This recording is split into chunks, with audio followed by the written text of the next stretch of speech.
तो आप सभी लोगों का पढ़ो काका के इस चैनल में हार्दिक स्वागत है। काफी लंबे समय के बाद हम लोग आपसे रूबरू हो रहे हैं। तो हम एक नई सीरीज के साथ उपस्थित हुए हैं, 2020 सीरीज। इसमें क्या होगा कि आप लोगों से 20 नंबर के विकल्पीय प्रश्न पूछे जाएंगे हाई स्कूल में। उसी में से हमने 20 क्वेश्चंस के हर एक चैप्टर से 20 क्वेश्चंस निकाले हैं। 70 नंबर में आपके 20 नंबर में ऑब्जेक्टिव आएगा, 50 नंबर में और बाकी चीजें होंगी जो कि डिस्क्रिप्टिव में आपको लिखनी होंगी। तो आइए शुरुआत करते हैं पहले चैप्टर से, मैथमेटिक्स के। पहला चैप्टर है हमारी वास्तविक संख्याएं।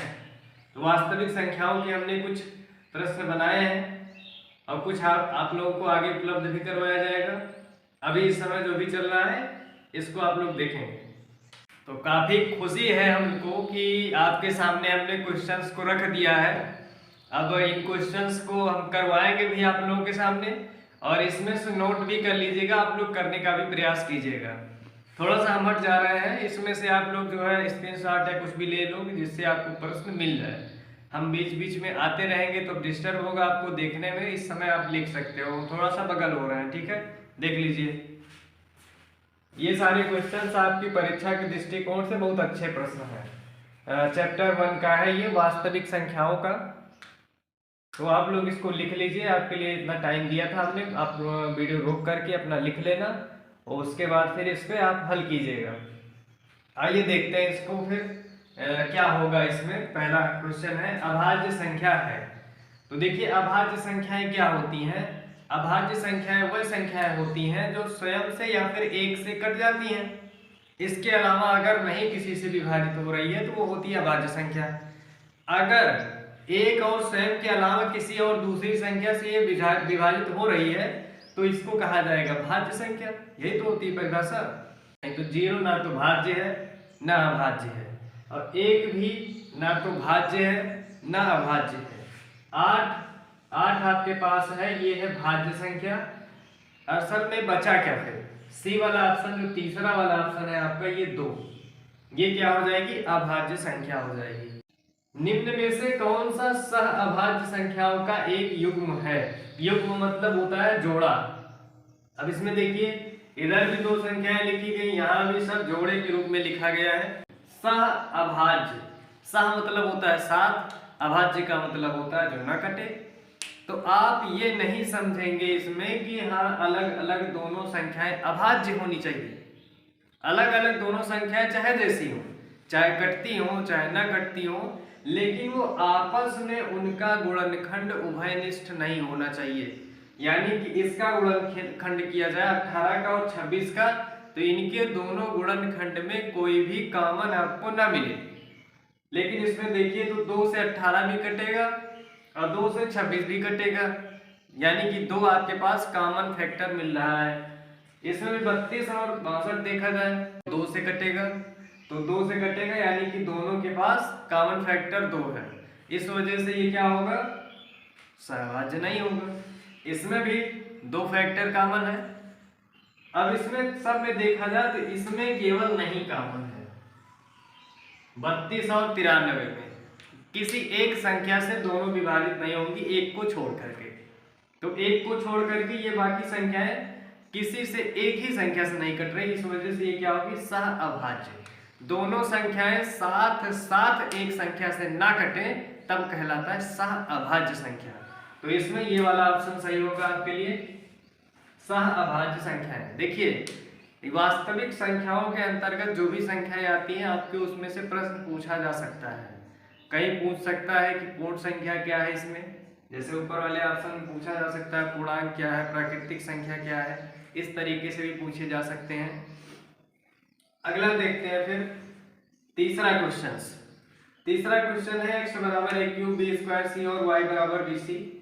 तो इसका मासा और लासा निकालना है, मासा लासा का गुणनफल भी साथ साथ में निकालना है।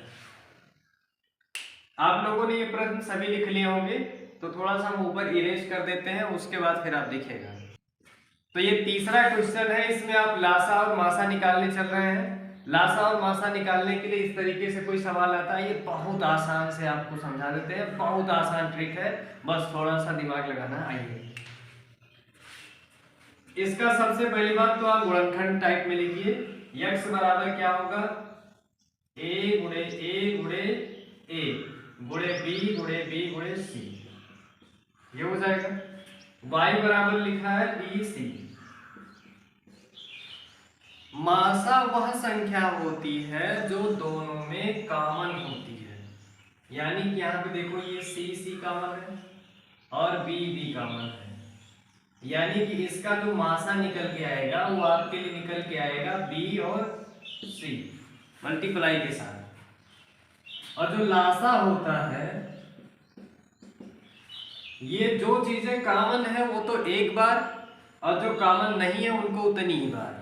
ए इसमें कोई कॉमन नहीं है तो इसको आप साफ साफ लिखोगे, और बी, एक बी कॉमन है, ये वाला बी छूट रहा है, फिर ये सी और सी भी कॉमन है तो आप सी भी लेंगे एक बार। इनको गुणा कर लीजिए, ए क्यूब बी स्क्वायर सी, ये हो गया आपके लिए लासा, ये हो गया मासा।